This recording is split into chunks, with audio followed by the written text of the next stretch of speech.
Hi everyone, आज हम बात करेंगे बहुत ही इंपॉर्टेंट टॉपिक के बारे में और वो टॉपिक है थेरेपी, थेरेपिस्ट और इन सब चीज़ों का जो एक इम्पॉर्टेंट रोल है मेरी लाइफ में वो क्या रहा है। तो हम शुरू करते हैं।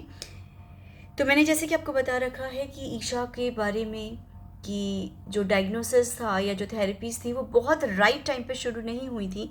मैंने उसकी अर्ली इंटरवेंशन की एज कहीं ना कहीं मुझसे मिस हो गई थी। बट मेरे हस्बैंड को थोड़ा बहुत आइडिया था, तो उन्होंने मुझे बता दिया था कि इसमें थेरेपीज़ होती हैं जिसमें बच्चों की काफ़ी सारी चीज़ों को, काफ़ी स्किल्स पे हम काम करते हैं तो काफ़ी बेटर हो जाते हैं बच्चे। तो मेरे लिए जो स्टार्टिंग थी काफ़ी बहुत सारे इमोशंस आते थे। बहुत ही स्केरी सी फीलिंग होती थी कि पता नहीं क्या करेंगे मेरे बच्चे के साथ, पता नहीं क्या होता है थेरेपीज़ में। बट जब मैं धीरे धीरे जाने लगी तो मुझे चीज़ों में रियलाइजेशन होने लगा कि ये सब चीज़ें आपके कहीं ना कहीं बच्चे को उनके स्किल्स पे काम करके उनको कहीं ना कहीं उनको इंडिपेंडेंट बना रही हैं। तो शुरुआत ऐसे हुई कि सबसे पहले हमने अपने जो सबसे नियरेस्ट थेरेपी सेंटर था हमने उसको अप्रोच किया। और वो जस्ट मुझसे 1/2 किलोमीटर ही दूर था। और वहाँ मैंने ईशा को जब डाला तो बहुत स्मूथ एक्सपीरियंस नहीं था, क्योंकि मैं मेंटली प्रिपेयर नहीं थी ईशा के लिए। मम्मा से दूर होकर के थेरेपी पे बैठना, मम्मा नहीं मिलेगी, ये सब चीज़ उसके लिए बहुत स्केरी थी। और जितना वो स्केयर्ड होती थी उससे डबल एनजाइटी मुझे हो जाती थी, क्योंकि ऑब्वियसली अगर बच्चा आपके आंखों के सामने नहीं है, आप बाहर बैठे हुए हो, तो आपके लिए बहुत स्केरी होती है सब चीज़। बच्चा रो रहा है, आप देख नहीं सकते, आप चुप नहीं करा सकते, और आप रियली नहीं जानते कि अंदर क्या हो रहा है। तो जो स्टार्टिंग थी वो मेरे लिए बहुत ही ज़्यादा डिफ़िकल्ट थी, क्योंकि मैं कुछ भी जानती नहीं थी इन सब चीज़ों के बारे में। ना ऐसे फोरम्स थे, ना यूट्यूब चैनल्स में मुझे कुछ ऐसा, मैं कभी ढूंढती भी थी तो मुझे बहुत ज़्यादा ऐसे वीडियोस मिलते नहीं थे। तो मेरा बिल्कुल भी आइडिया नहीं था। इसके बाद जब वहाँ पर ऑक्यूपेशनल थेरेपिस्ट से मैंने बोला कि देखिए मैम, ये रोज़ रोएगी तो कैसे चलेगा, मुझे साथ में बैठा दो। जब मैं उनके साथ बैठती थी तो मैं देखती थी कि ईशा क्यों रोती है, क्योंकि उसकी मोटर स्किल्स पे, उसकी फाइन मोटर स्किल्स पे काम किया जाता था और उसकी मसल्स का टोन बहुत लो था। तो उसको जो भी फील होता हो, पेन फील होता हो, या वो नहीं अच्छा फील करती थी कि उसको एक रिस्ट्रिक्टेड एनवायरनमेंट में रखा जा रहा है, तो कहीं ना कहीं उसने उसको थोड़ा थोड़ा उसका सिटिंग टॉलरेंस बढ़ा दिया था। तो उस थेरेपी सेंटर ने ईशा के सिटिंग टॉलरेंस पे हेल्प किया था। लेकिन मैं आपको बोलूँ कि ये मेरा पहला एक्सपीरियंस था, तो मुझे ये नहीं पता था कि थेरेपिस्ट भी डॉक्टर्स की तरह ढूंढने पड़ते हैं, कि बेस्ट डॉक्टर कौन है, बेस्ट थेरेपिस्ट कौन है। तो इस तरीके की चीज़ें होती थी। हर थेरेपी सेंटर आपके बच्चे में कुछ कुछ इम्प्रूवमेंट तो लाता है, लेकिन जब आपको पता चलता है कि आपके बच्चे की ये स्किल वीक है और इससे रिलेटेड आपको थेरेपिस्ट चाहिए, तो आपको थेरेपिस्ट चेंज करने पड़ते हैं। तो मेरी जर्नी वहाँ से शुरू हुई थी, जब मुझे ये लगा था कि ईशा थेरेपी सेंटर में जा तो रही है लेकिन उसका इम्प्रूवमेंट कुछ नहीं हो रहा है। 2 to 3 मंथ्स में भी ईशा का जहाँ पे वो थी वहीं पे उसी लेवल पे रही। तो मुझे ये लगने लग गया कि अब मुझे एक नई शुरुआत करनी, एक नया थेरेपी सेंटर ढूंढना है जहाँ पर ईशा की उन स्किल पे काम हो सके जो उसकी रियली वीक है। तो मैंने ढूंढना स्टार्ट किया और मैंने अपना दायरा बढ़ाया। मैं जहाँ रहती थी वहाँ से लगभग 15 किलोमीटर दूर एक दूसरा थेरेपी सेंटर था। और मुझे कैसे पता चला, क्योंकि मैं स्पीच सेंटर ढूंढ रही थी, और स्पीच सेंटर जब मुझे थोड़ा थोड़ा ठीक ठीक मिला था, जहाँ मैंने आपको बताया था कि थोड़ी ट्रांसपेरेंसी थी, मुझे अलाउ करते थे बच्चे के साथ, तो मैं वहाँ पर बैठती थी। तो मैंने उनसे पूछा था, तो उन्होंने मुझे बताया था कि ये हैं जो आपको हेल्प कर सकते हैं इस चीज़ में। और मेरी उनकी मुलाकात भी हो गई, क्योंकि वो उसी थेरेपी सेंटर में कुछ टाइम के लिए आए हुए थे। तो ईशा को उन्होंने एसेस किया और उन्होंने बताया कि इसकी इन इन चीज़ों पे काम होना है, और ये अभी इन चीज़ों पे बहुत वीक है, और इसकी जो स्किल्स हैं अभी इन पे बहुत ज़्यादा काम होना है। कुछ भी काम हुआ नहीं है अभी ईशा पे। तो पहले तो मुझे लगा कि ये हर चीज़ में मुझे निगेटिव पॉइंट दे रहे हैं, आई डोंट नो ये सही है या नहीं। तो मुझे लगा देखते हैं, जाके देखने में क्या जाता है। मैं गई, मैंने उनका सेटअप देखा, मैंने देखा कि मोस्ट इम्पॉर्टेंट चीज़ कि वो थेरेपीज़ खुद करते थे। आज तक मैं जिस भी सेंटर में गई वहाँ पर कोई भी थेरेपिस्ट जो क्वालिफाइड है वो चीज़ नहीं करता था।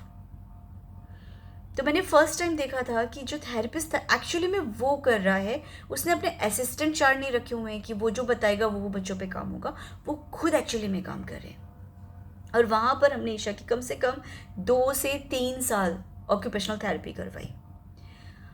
अब मैं आती हूँ स्पीच थेरेपी। स्पीच थेरेपी में एक जगह पर मुझे लगा कि ठीक ठीक हो गया है, बट बहुत इम्प्रूवमेंट नहीं लग रहा था ईशा पर। एक लेवल पर आ गई है अगेन, जैसे ऑक्यूपेशनल थेरेपी में हुआ था कि एक लेवल पर आ गई है, उससे ऊपर नहीं बढ़ रही। सेम उस स्पीच सेंटर में भी हुआ कि उससे ऊपर नहीं बढ़ पा रही है वो।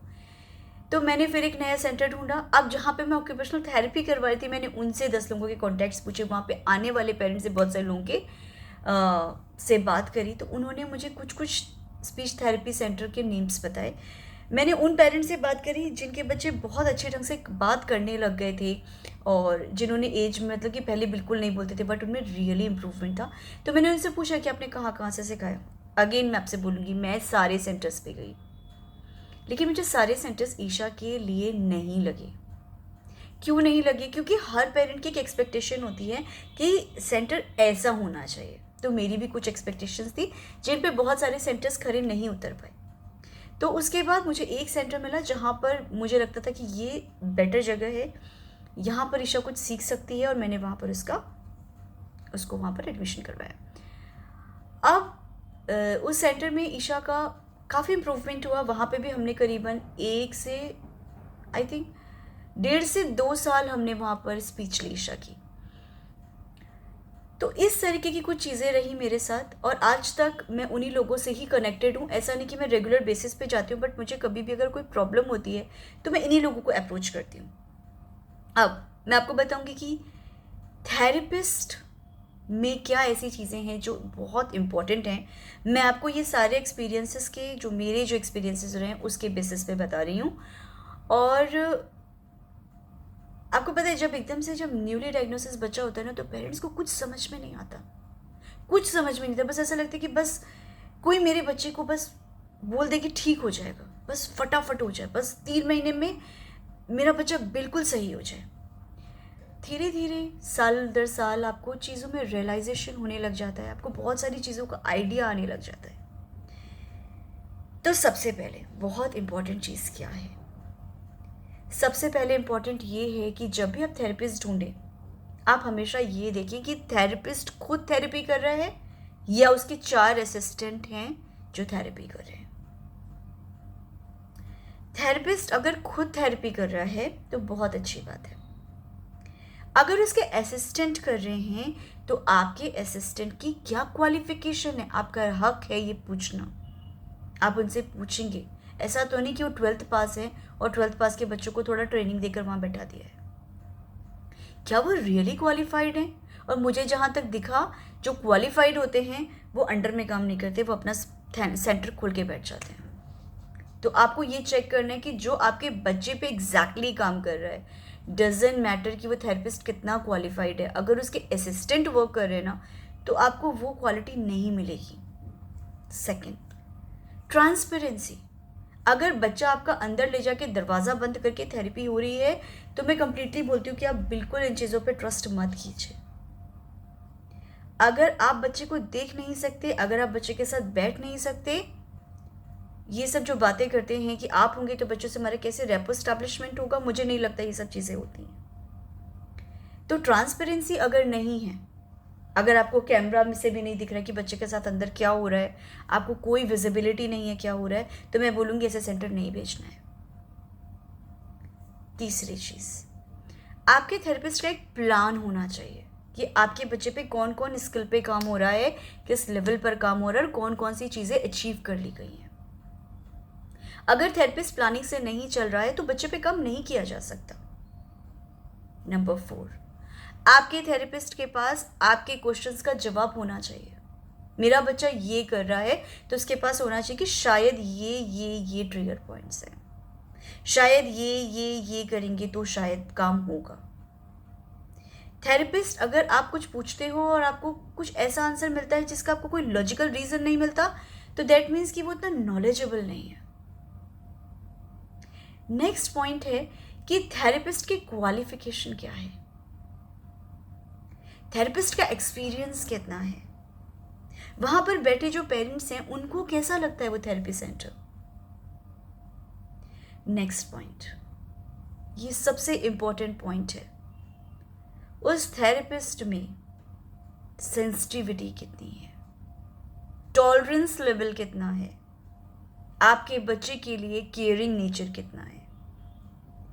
कुछ थेरेपिस्ट मुझे ऐसे मिले जो बहुत ही इनसेंसिटिव होते हैं, तो प्लीज़ आप उनसे दूर रहिए। उनको नहीं पता होता है कि एज अ पेरेंट हम किस तरीके की चीज़ें देख रहे हैं, किस तरीके की चीज़ों से जूझ रहे हैं। बहुत मनी माइंडेड लोग होते हैं वो, तो उनसे दूर रहना है। जो आपको बहुत ही निगेटिव पिक्चर देते हैं, आपको सिर्फ डिस्करेज करते हैं, आपको डीमोटिवेट करते हैं, आपके बच्चे को डीमोटिवेट करते हैं, बहुत ही ज़्यादा हाई पिच पे बच्चे से बात करते हैं, बच्चे के लिए बहुत सेंसिटिविटी नहीं दिखती है, प्लीज़ ऐसे थेरेपिस्ट को बिल्कुल एंटरटेन मत कीजिए। एक थेरेपिस्ट में, एक टीचर में, और जो भी हमारे बच्चों के साथ काम कर रहा है उसमें सेंसिटिविटी होना बहुत इम्पॉर्टेंट पार्ट है। अगर ये चीज़ नहीं है तो वो हमारे बच्चों को डिज़र्व नहीं करते हैं। तो सेंसिटिविटी होना बहुत इम्पॉर्टेंट चीज़ है जो हर थेरेपिस्ट में होना चाहिए। अगर आप बच्चे के लिए कुछ भी पूछते हैं कि लाइक मेरा बच्चा ये करता है, मैं घर पे क्या क्या करूँ। देखिए, ये जो ऑक्यूपेशनल थेरेपी होती है और ये स्पीच थेरेपी होती है, ये सिर्फ और सिर्फ सेंटर तक सीमित नहीं होती है। ये आपके जीवन का एक बहुत ही इम्पॉर्टेंट पार्ट होता है जो आपको डेली बेसिस पे करना होता है। वीक में 2 दिन की थेरेपी दे दी या फिर 1 दिन में हम लेके गए थे, 1 दिन कर दी, हम हर दिन ओटी लेके जाते हैं, हम हर दिन स्पीच थेरेपी लेके जाते हैं। आपको रेगुलर करना है। आपको पता होना चाहिए आपके बच्चे को क्या प्रॉब्लम हो रही है। आपको पता होना चाहिए कि जब बच्चा इस तरीके से करे तो मुझे क्या करना है। ये चीज़ें आप थेरेपिस्ट से पूछिए और उनके पास इसके जवाब होने चाहिए, वो आपको इनके जवाब देने चाहिए। अगर आप बोले कि आप जो करें वो तो ठीक है, लेकिन मेरे को एक आप डाइट दे दीजिए जो मैं बच्चे को स्कूल जाने से पहले दे सकूं, रात में सोने से पहले दे सकूं, ताकि वो सो सके, ताकि वो अच्छे से बात कर सके, ताकि उसकी स्टिमिंग थोड़ी कम हो सके, ताकि बच्चा हाइपर एक्टिविटी थोड़ी कम हो सके। तो उस थेरेपिस्ट को आपको एक प्लान देना चाहिए। अगर वो बोला नहीं नहीं हम तो करा रहे हैं, हम तो करा रहे हैं, दैट मीन्स कि वो थेरेपिस्ट बहुत मनी माइंडेड है। वो नहीं चाहता कि आप कुछ भी घर पे ट्राई करें। क्यों ना करें, बच्चे पे तो काम ही करना है ना हमको, हम ही तो करेंगे काम। आप हमको तरीका बताएंगे कि हम काम कैसे करें। तो मेरी ओवरऑल जर्नी में जो आज तक रही है, थेरेपिस्ट का बहुत इंपॉर्टेंट रोल रहा है। मैं नहीं बोलूँगी हर थेरेपिस्ट पे ब्लाइंडली फेथ करना चाहिए। देखिए, आपका गट फील, आपकी जो सेंसिटिविटी है, जो आपकी जो फीलिंग्स हैं, वो सच होती हैं। आप अपने बच्चे के लिए एकदम सही चीज़ फील कर पाते हैं। अगर किसी थेरेपी सेंटर में आपको बहुत पॉजिटिव सी फीलिंग आ रही है, लग रहा है सब कुछ बहुत अच्छा हो रहा है, तो वो जगह अच्छी होगी। और अगर आपको लग रहा है कि वो जगह नहीं अच्छी है, तो आप सोचिए कि क्यों नहीं अच्छी है। ज़रूर कोई रीज़न होगा कि वो जगह नहीं अच्छी है।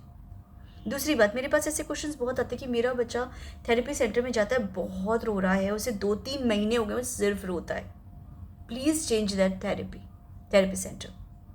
क्योंकि आपको पता है काफ़ी सारी चीज़ें हमको विजिबल नहीं होती, काफ़ी सारी चीज़ें हमको सुनाई नहीं पड़ती, जो चीज़ें हमारे बच्चों को बॉदर करती हैं। तो एक बार सेंटर चेंज करके देखिए, क्या पता कि वहाँ के इन्वायरमेंट में कोई ऐसी चीज़ हो जो बच्चे को नहीं अच्छी लग रही हो, जो बच्चे को पैनिक कर रही हो, जो बच्चे को उसके सेंसरी प्रोफाइल को बढ़ा रही हो सकता है। ऐसी बहुत सारी चीज़ें थी जो मुझे बचपन में समझ में नहीं आती, अब क्योंकि ईशा मुझे बता पाती तो मुझे समझ में आती हैं। बट कई बार ऐसी चीज़ें थी जो मुझे दिखाई और सुनाई नहीं पड़ती थी, जो ईशा को बॉदर करती थी। तो प्लीज़ आप अपने बच्चे पे ट्रस्ट कीजिए। आप समझिए कि बच्चा अगर रो रहा है तो कोई तो रीज़न होगा। इस चीज़ को देख के मत टालिए कि अरे अभी रेपो इस्टेब्लिश नहीं हुआ है, अभी सेटल हो जाएगा। जिस बच्चे को सेटल होना है वो 1 मंथ में सेटल हो जाएगा। अगर बच्चा आपका बहुत टाइम से सेटल नहीं है, दैट मीन्स कि कोई ऐसी प्रॉब्लम हो रही है जो बच्चे को सेटल नहीं होने दे रही है। तो आज की डेट में ईशा थेरेपीज जाती है या नहीं? तो ईशा ने काफ़ी साल थेरेपीज ली हैं। मैं ईशा का जो प्लान रहता है, मतलब देखिए इतने सालों में मुझे बहुत कुछ चीज़ों का आइडिया आ गया है अपने बच्चे के लिए, क्योंकि लोग हर बच्चा बिल्कुल डिफरेंट होता है और we are not qualified for that कि कोई भी किसी को बता सके कि ये करना चाहिए। बट मुझे मेरे बच्चे की चीज़ों में पता चल जाता है कि इसके में ये चीज़ हो रही है तो मुझे ये चीज़ पे काम करना है, क्योंकि बहुत साल से मैं काम कर रही हूँ। हर बच्चा अलग है, हर बच्चे की नीड अलग है, हर बच्चे के जो पैमाने हैं वो बिल्कुल अलग हैं।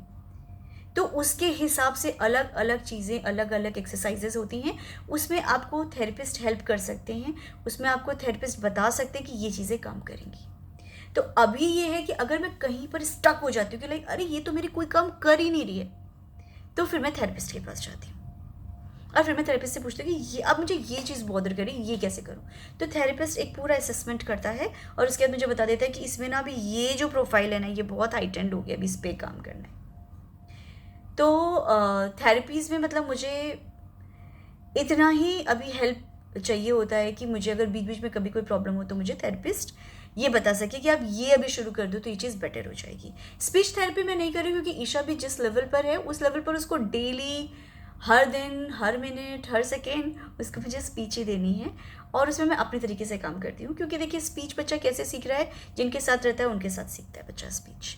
तो एक लेवल पर आने के लिए आपको स्पीच थेरेपिस्ट की ज़रूरत पड़ती है, बट उसके बाद आप घर पे बच्चों को इतना ज़्यादा हर बात पे लैंग्वेज कम्युनिकेशन देते हो कि बच्चा चीज़ें सीखने लग जाए। तो आज के लिए इतना, हम फिर मिलेंगे, बाय।